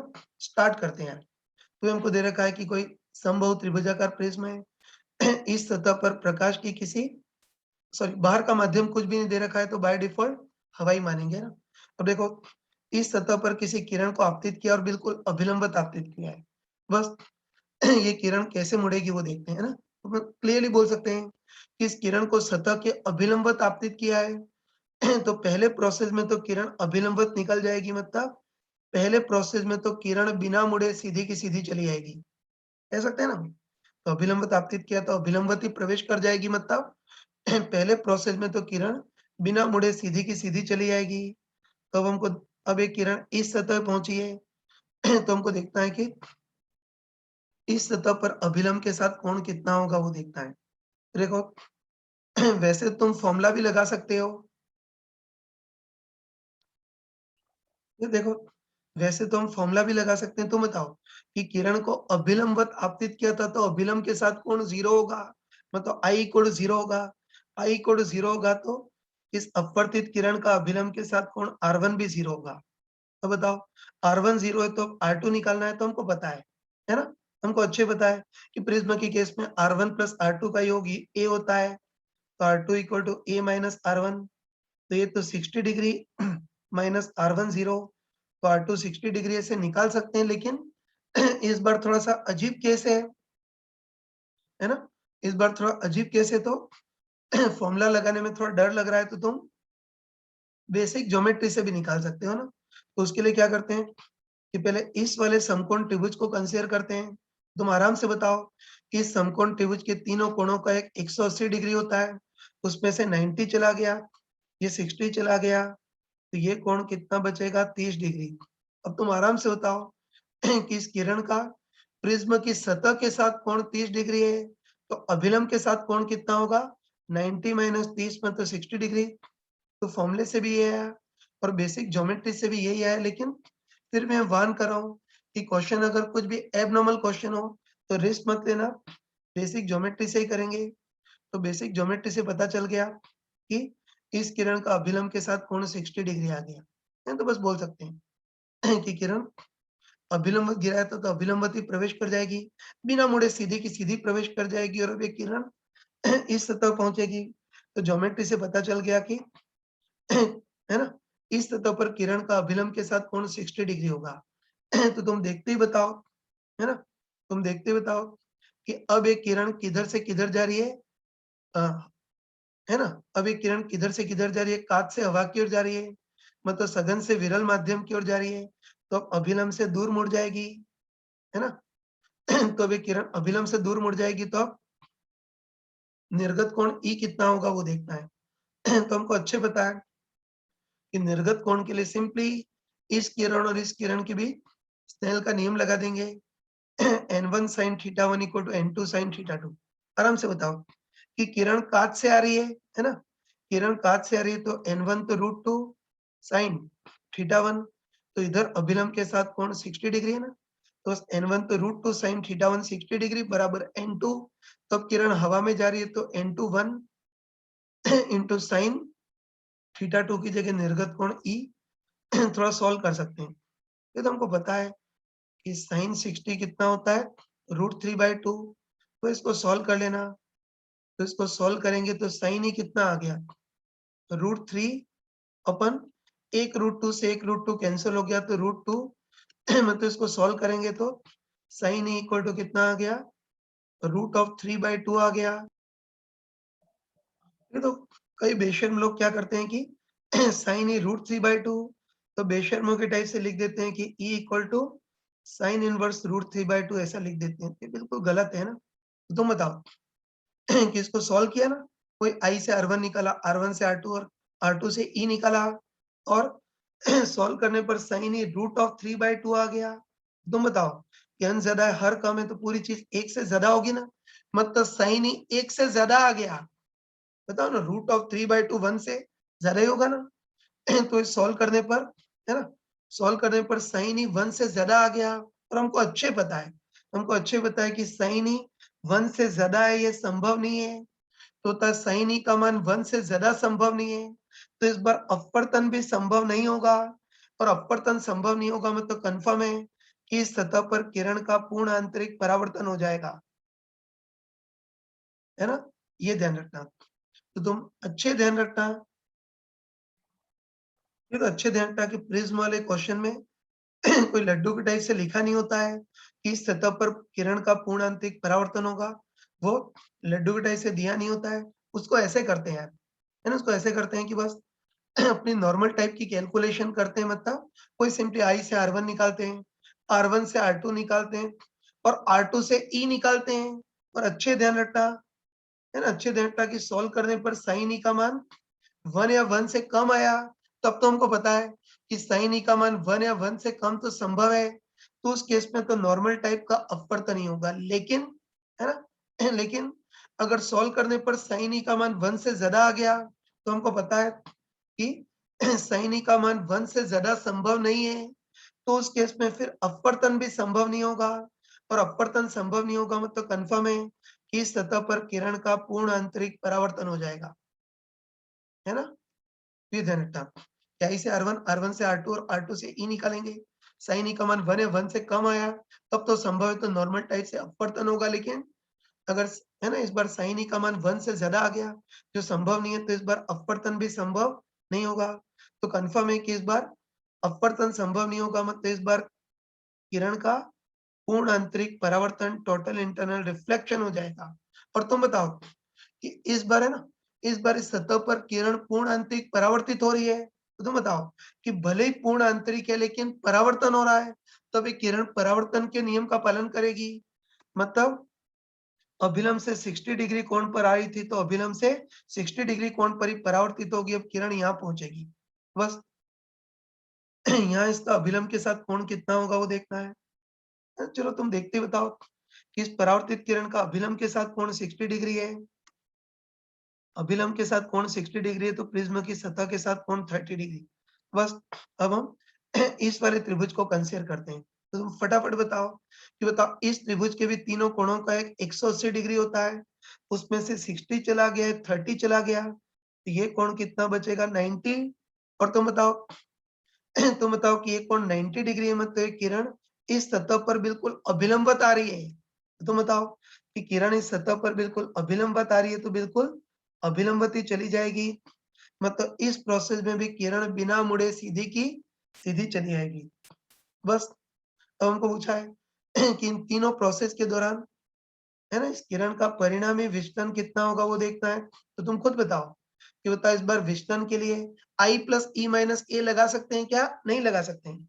I प्लस ई माइनस ए तो तब वैलिड होता है जब किरण प्रिज्म से नॉर्मल टाइप से अपवर्तित हो रही है, जबकि इस बार तो किरण पूर्ण आंतरिक परावर्तित हो रही है, तो इस बार विचलन का formula I plus E minus a valid नहीं होगा।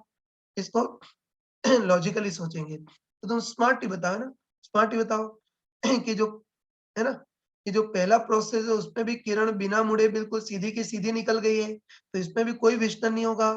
और ये जो तीसरा प्रोसेस है उसमें भी किरण बिना मुड़े सीधी की सीधी चली गई है। बोल सकते हैं कि पहले और तीसरे प्रोसेस में तो किरण बिना मुड़े सीधी की सीधी चली गई, तो पहले और तीसरे प्रोसेस में तो कोई विचलन नहीं होगा। बताओ जो भी विचलन होगा वो केवल इस पूर्ण आंतरिक परावर्तन के दौरान होगा। और तुम बताओ कि भले ही पूर्ण आंतरिक है लेकिन है तो एक परावर्तन ही ना, और हमको पता है कि परावर्तन के कारण किरण का विचलन कितना होता है, 180 - 2i। बस इस बार विचलन केवल पूर्ण आंतरिक परावर्तन के कारण होगा और कितना होगा 180 माइनस 2 इंटू आई इस किरण का अभिलंब के साथ कोण 60 डिग्री। तो इसको सॉल्व कर लेना। तो इसको सॉल्व करोगे तो विचलन 180 माइनस 120 मतलब 60 डिग्री हो गया। बस इस बार विचलन केवल पूर्ण आंतरिक परावर्तन के दौरान ही होगा और 180 माइनस 2i मतलब 60 डिग्री हो गया। और दिशा कोई छोटा बच्चा ही बोल सकता है कि किरण ऐसी आ रही थी, ऐसे जाना चाह रही थी लेकिन मुड़ करके ऐसी चली गई। तो प्रारंभिक दिशा की तुलना में क्लॉकवाइज मुड़ गई है।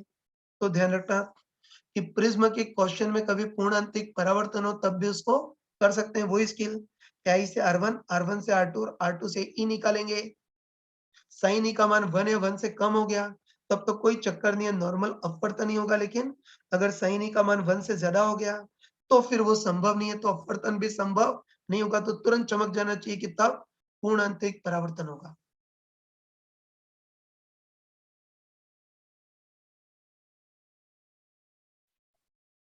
देखो बच्चों, अभी तक हमने प्रिज्म में जितने भी क्वेश्चन किए थे उसमें प्रिज्म कोण 60 डिग्री 30 डिग्री से ज्यादा होता था और प्रिज्म कोण ज्यादा हो तब तो इसको मोटा प्रिज्म बोलते हैं। तो अभी तक तो मोटे प्रिज्म को स्टडी किया था, लेकिन कई बार ऐसे क्वेश्चन आते हैं जिसमें बहुत पतला प्रिज्म होता है ना। पतला प्रिज्म मतलब ऐसे प्रिज्म होते हैं जिसका प्रिज्म कोण बहुत ही स्मॉल होता है। स्मॉल मतलब 10 डिग्री से कम हो तो उसको स्मॉल बोल देते हैं, है ना। तो ध्यान रखना तुम, ये ध्यान रखना कि कई बार ऐसे केस आते हैं जिसमें पतला प्रिज्म होता है मतलब प्रिज्म कोण भी बहुत स्मॉल होता है और साथ में आपतन कोण भी बहुत स्मॉल होता है। तो हम देखते हैं कि पतले प्रिज्म के कारण किरण का परिणामी विचलन लगभग कितना होगा वो देख लेते हैं ना। तो चलो इस बार मान लेते हैं कोई पतला प्रिज्म है जिसका प्रिज्म कोण बहुत स्मॉल है, मतलब 5 डिग्री 6 डिग्री इस तरह से प्रिज्म कोण स्मॉल है ना। चलो प्रिज्म कांच का बना है जिसका अपवर्तन n और बाहर का माध्यम हवा है। अब देखो इधर से किसी किरण को आई कोण पर आपतित कर रहे हैं और इस बार आपतन कोण भी बहुत स्मॉल है। तो अच्छे ध्यान रखना, है ना। अच्छे ध्यान रखना कि ये जो डेरिवेशन कर रहे हैं उसके लिए प्रिज्म कोण भी बहुत स्मॉल होना चाहिए और साथ में आपतन कोण भी बहुत स्मॉल होना चाहिए। बस प्रिज्म को आई के स्मॉल कोण पर आपतित कर रहे हैं तो हमको पता है कि पहले किरण हवा से कांच में जाएगी तो अभिलंब की ओर मुड़ जाएगी, इस कोण को R1, फिर दूसरी सतह पर अभिलंब के साथ जो कोण होता है उसको R2 और फिर कांच से हवा में जाएगी तो अभिलंब से दूर मुड़ जाएगी। निर्गत कोण को हम E बोलते हैं, है ना। तो हमको पता है कि इस बार आपतन कोण I स्मॉल है तो स्नेल के नियम के अनुसार अपवर्तन कोण R1 भी स्मॉल होगा।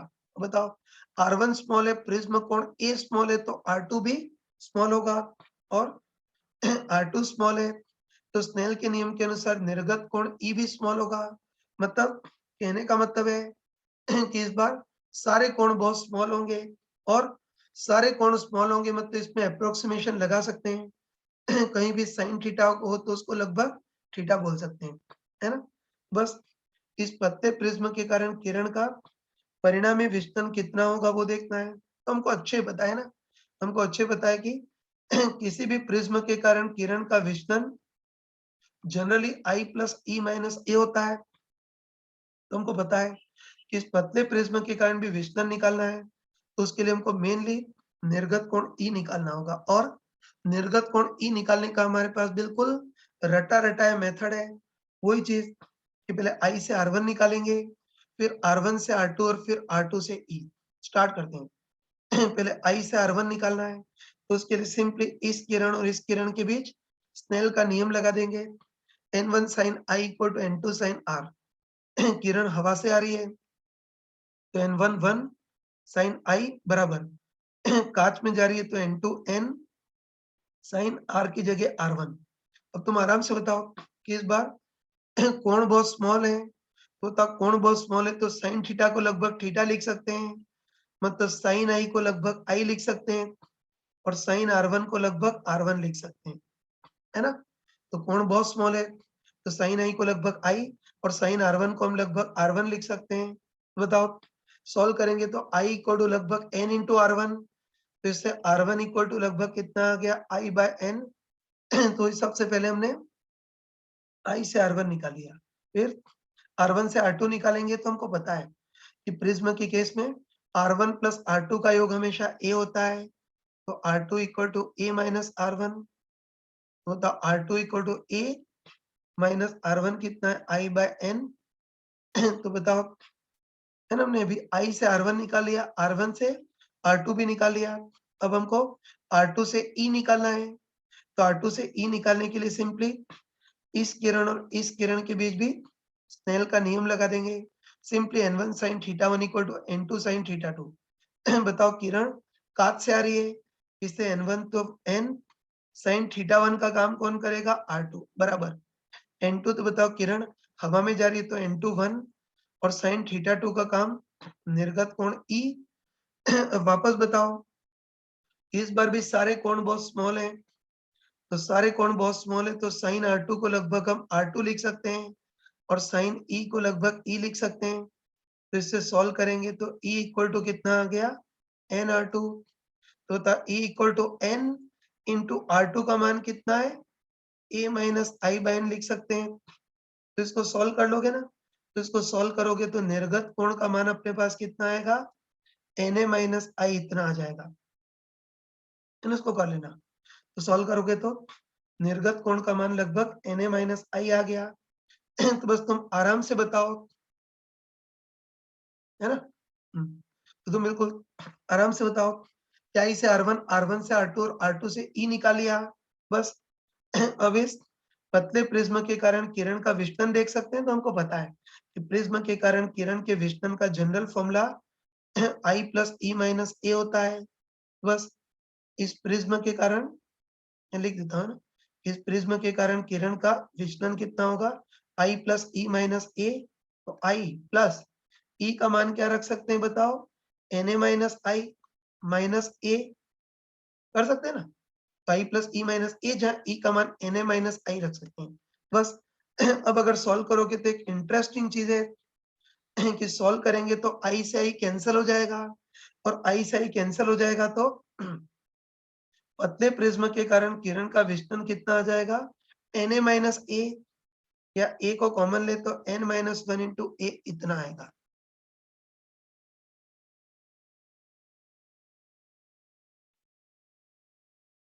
देखो बच्चों, अभी तो मूर्खों टाइप से डिटेल में डिराइव किया था, लेकिन आगे इतना सारा डिराइव करने का टाइम नहीं है। आगे इसको डायरेक्ट रिजल्ट की फॉर्म में याद रखना है ना।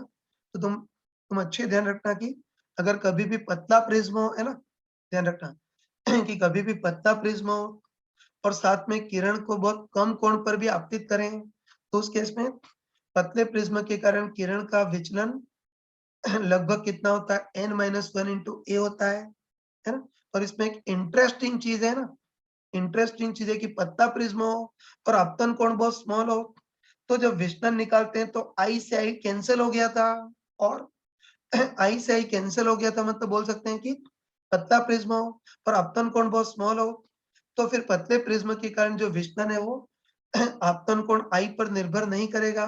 मतलब किरण को अगर, है ना, किरण को अगर 2 डिग्री कोण पर आपतित करें तब भी विचलन n माइनस 1 इंटू ए, और 5 डिग्री कोण पर आपतित करें तब भी उतना ही होगा, और किरण को 8 डिग्री कोण पर आपतित करें तब भी पतले प्रिज्म के कारण विचलन बिंदास n माइनस 1 इंटू ए होगा। तो हम बोल सकते हैं कि पतला प्रिज्म हो और आपतन कोण बहुत स्मॉल हो, तो फिर पतले प्रिज्म के कारण विचलन आपतन कोण आई पर निर्भर नहीं करता। किरण को किसी भी स्मॉल कोण पर आपतित करें, पतले प्रिज्म के कारण विचलन बिंदास n माइनस 1 इंटू ए होगा। लेकिन अगर पतला प्रिज्म हो लेकिन किरण को ज्यादा कोण 30 डिग्री कोण पर आपतित करें, तो हमको पता है कि किरण को ज्यादा कोण मतलब 30 डिग्री कोण पर आपतित करें, तब तो फिर अप्रोक्सीमेशन लगेंगे नहीं, तब तो डेरिवेशन वैलिड होगी नहीं। लेकिन पतले प्रिज्म में अल्प कोण पर आपतित करें तो फिर विचलन आई पर निर्भर नहीं करेगा, तब तो पतले प्रिज्म के कारण विचलन बिंदास n माइनस 1 इंटू ए होगा। अब देखो, इसमें थोड़ा सा आगे बढ़ते हैं, है, तो ध्यान रखना कि अभी जो पतले प्रिज्म का जो केस दिया था उसमें बाहर का माध्यम हवा थी, और बाहर का माध्यम हवा हो तब तो पतले प्रिज्म के कारण किरण का विचलन n माइनस 1 इंटू ए होता है।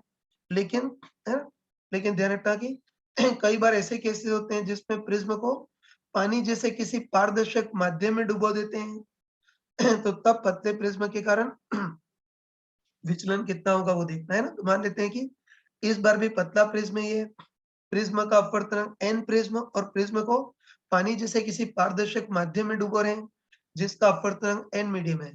तो हमको अच्छे पता है ना, हमको अच्छे पता है कि प्रिज्म को किसी अन्य पारदर्शक माध्यम में डुबो दें तब भी पतले प्रिज्म के कारण किरण का विचलन वही n-1 इंटू ए होगा। बस एक ही डिफरेंस है कि बताओ n की जगह क्या आ जाएगा, n रिलेटिव आ जाएगा, जहाँ n रिलेटिव कितना होगा, n prism upon n medium. तो ये तो मैंने तुमको कई बार बताया था कि कोई प्रिज्म, लेंस, स्लैब, किसी को भी अगर किसी पारदर्शक माध्यम में डुबोते हैं तो वही फॉर्मूले चलते हैं, बस n की जगह n रिलेटिव आ जाता है, जहाँ n relative n prism upon n medium, अगर लेंस होता तो n रिलेटिव n लेंस अपन n मीडियम होता।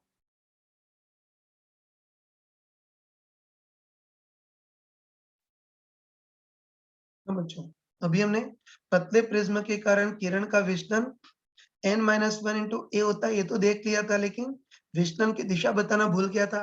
तो मैंने चमका कर बताया था कि प्रिज्म किरण को हमेशा अपने आधार की ओर मोड़ता है। ये तो इसका आधार नीचे की ओर है, तो इस बार प्रिज्म किरण को नीचे की ओर मोड़ेगा। तो ये ध्यान रखना कि पतले प्रिज्म के कारण किरण का विचलन n-1 इंटू ए तो होता है, लेकिन इधर की ओर होता है, प्रिज्म किरण को हमेशा अपने आधार की ओर मोड़ता है। एक और चीज यार, कि वास्तव में तो प्रिज्म से गुजरने के बाद किरण 2 बार मुड़ती है, लेकिन आगे जो चित्र बनाएंगे उसमें दोनों का परिणामी विचलन एक साथ बनाएंगे। चलो इस पर बेस्ड एक क्वेश्चन करते हैं, ध्यान से देखना है ना। तो इस बार हमको दे रखा है कि कोई पतला प्रिज्म है, इसका प्रिज्म कोण 6 डिग्री और प्रिज्म का अपवर्तनांक 1.5 है और बाहर का माध्यम बाय डिफॉल्ट हवा है। तो देखो, इस पतले प्रिज्म के आगे हमने कोई समतल दर्पण रखा है जिसको बिल्कुल ऊर्ध्वाधर रखा है। बताओ, समतल दर्पण को बिल्कुल ऊर्ध्वाधर रखा है तो इसका अभिलंब बिल्कुल क्षैतिज होगा।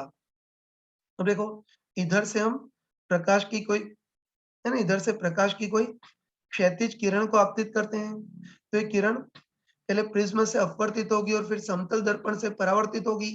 तो हमको पूछा है कि प्रिज्म से अपवर्तन और समतल दर्पण से परावर्तन, इन दो प्रोसेसेस के कारण किरण का परिणामी विचलन कितना होगा वो देखना है। और सेकंड पार्ट पे हमको पूछा है कि ये जो परावर्तित किरण है वो जाना तो ऐसे चाह रही है, लेकिन इसको बिल्कुल क्षैतिज करना है। तो परावर्तित किरण को क्षैतिज करने के लिए हमको दर्पण को अतिरिक्त कितना घुमाना होगा वो देखना है। चलो स्टार्ट करते हैं ना, स्टार्ट करते हैं। तो वही प्रकाश की किसी किरण को क्षैतिज आपतित किया है ना, तो प्रकाश की किसी किरण को क्षैतिज गिराया है, तो तुम बताओ कि सबसे पहले किरण पतले प्रिज्म से गुजरेगी। तो हमको पता है कि इस प्रिज्म का आधार नीचे की ओर है, तो ये प्रिज्म किरण को नीचे की ओर मुड़ाएगा, और हमको पता है कि इस पतले प्रिज्म के कारण किरण का विचलन कितना होगा, सिंपली n-1 इंटू ए। पेन, तो इस प्रिज्म का अपवर्तनांक 1.5 -1 इंटू ए, इसका प्रिज्म कोण 6 डिग्री। तो इससे सॉल्व करोगे तो इस पतले प्रिज्म के कारण किरण का विचलन कितना आ जाएगा, 3 डिग्री। और हमको पता है इसका आधार नीचे की ओर है, तो प्रिज्म किरण को नीचे की ओर मुड़ाएगा, मतलब क्लॉकवाइज दिशा में मुड़ाएगा। तो इस प्रिज्म के कारण तो किरण का विचलन 3 डिग्री क्लॉकवाइज। सर हमको पता है कि वास्तव में तो प्रिज्म के कारण किरण 2 बार मुड़ेगी, लेकिन दोनों का तुल्य विचलन हम एक साथ ही बता सकते हैं। चलो आगे बढ़ाओ। लिख देता हूँ कि इसके कारण विचलन 3 डिग्री है ना। आगे बढ़ाओ, तो तुम बताओ कि अब ये किरण मुड़ेगी, सॉरी, ये किरण रुकेगी नहीं और आगे बढ़ेगी, और अब ये किरण समतल दर्पण से टकराएगी। और तुम बताओ कि समतल दर्पण को बिल्कुल ऊर्ध्वाधर रखा है तो उसका अभिलंब क्षैतिज है ना। तो बताओ, ये भी क्षैतिज लाइन है और ये भी क्षैतिज लाइन है, दोनों लाइन समानांतर होंगी। तो बताओ, ये कोण 3 डिग्री है तो ये भी एकांतर कोण 3 डिग्री होगा। बोल सकते हैं ना, ये अभिलंब क्षैतिज है तो दोनों समानांतर होंगे, तो ये कोण 3 डिग्री है तो ये भी एकांतर कोण 3 डिग्री होगा। तो किरण आगे बढ़ेगी और अब ये किरण समतल दर्पण से टकराएगी, और बताओ इस किरण का अभिलंब के साथ कोण 3 डिग्री होगा। बस पक्का बोल सकते हैं कि किरण दर्पण से परावर्तन हो रहा है ना। बस ये किरण अभिलंब से 3 डिग्री कोण पर आ रही है, तो अभिलंब से 3 डिग्री कोण पर ही परावर्तित हो जाएगी, ऐसी जाएगी। बस अब इस समतल दर्पण से परावर्तन हो रहा है तो परावर्तन के कारण किरण का विचलन देखना है। ये भी हमने याद किया था कि परावर्तन के कारण किरण का विचलन 180 - 2i। 180 माइनस 2 इंटू आई इस किरण का अभिलंब के साथ आपतन कोण 3 डिग्री। तो परावर्तन के कारण किरण का विचलन कितना होगा 174। सॉल्व करेंगे तो परावर्तन के कारण किरण का विचलन 174 डिग्री और दिशा इस बार भी क्लॉकवाइज हो गई कि किरण ऐसे आ रही थी, ऐसे जाना चाह रही थी लेकिन मुड़ करके ऐसी चली गई, तो प्रारंभिक दिशा की तुलना में क्लॉकवाइज घूम गई है। तो परावर्तन के कारण विचलन 174 डिग्री क्लॉकवाइज। बस अपवर्तन और परावर्तन के कारण किरण का परिणामी विचलन देखना है। तो तुम बताओ कि प्रिज्म से अपवर्तन के कारण भी विचलन क्लॉकवाइज, परावर्तन के कारण भी विचलन क्लॉकवाइज, दोनों विचलन सेम दिशा में तो जुड़ जाएंगे। तो परिणामी विचलन कितना होगा डेल्टा 1 प्लस डेल्टा 2। तो delta 1 3 degree plus delta 2 174 degree. तो परिणामी विचलन 177 डिग्री क्लॉकवाइज। तो पहला पार्ट आ गया कि प्रिज्म के कारण किरण का परिणामी विचलन 177 डिग्री क्लॉकवाइज होगा। चलो अब इस क्वेश्चन का सेकेंड पार्ट करते हैं। तो देखो इस चित्र को मैं बिगाड़ना नहीं चाहता हूं, है ना, इस चित्र को बिगाड़ना नहीं चाहता हूं, अलग से बनाया था, है ना। तो सेकेंड पार्ट में हमको बोला है कि ये परावर्तित किरण, है ना, हम चाहते हैं कि परावर्तित किरण बिल्कुल क्षैतिज हो जाए, तो उसके लिए दर्पण को हमको अतिरिक्त कितना घुमाना होगा वो देखना है। तो कर सकते हैं ना, तो तुम खुद बताओ इस बार परावर्तित किरण क्षैतिज से 3 डिग्री कोण पर जाना चाह रही है ना, वही तुम खुद बताओ कि इस बार परावर्तित किरण क्षैतिज से 3 डिग्री कोण पर जाना चाह रही है, लेकिन हमको कुछ भी करके परावर्तित किरण को बिल्कुल क्षैतिज करना है। तो तुम खुद बताओ कि परावर्तित किरण है ना, इस केस में परावर्तित किरण ऐसे जाना चाह रही है, लेकिन हमको कुछ भी करके किरण को क्षैतिज करना है, मतलब किरण को अपनी प्रारंभिक दिशा की तुलना में 3 डिग्री क्लॉकवाइज घुमाना है। तो तुम बताओ कि किरण को 3 डिग्री क्लॉकवाइज घुमाने के लिए दर्पण को कितना घुमाना पड़ेगा? आधा मतलब 1.5 डिग्री घुमाना पड़ेगा, है ना। कि मैंने बताया था कि दर्पण के घूर्णन का डबल प्रभाव पड़ता है ना। तो तुम बताओ कि परावर्तित किरण को 3 डिग्री घुमाने के लिए दर्पण को केवल 1.5 डिग्री घुमाना होगा, है ना। तो सेकेंड पार्ट को भी इजीली कर सकते हैं, बोल सकते हैं कि वास्तव में परावर्तित किरण 3 डिग्री कोण पर जाना चाह रही थी, लेकिन हमको कुछ भी करके परावर्तित किरण को क्षैतिज करना है। तो परावर्तित किरण ऐसे जाना चाह रही थी, जबकि इसको क्षैतिज करना है, मतलब ये जो परावर्तित किरण है उसको हमको 3 डिग्री क्लॉकवाइज घुमाना है। तो हमको पता है कि परावर्तित किरण को 3 डिग्री घुमाने के लिए दर्पण को केवल आधा ही घुमाना पड़ेगा, मतलब 1.5 डिग्री घुमाना पड़ेगा क्लॉकवाइज। तो परावर्तित किरण को क्षैतिज करने के लिए ये जो दर्पण है उसको आधा मतलब केवल 1.5 डिग्री घुमाना होगा और क्लॉकवाइज घुमाना होगा। ये सारे क्वेश्चन हमने कर लिए।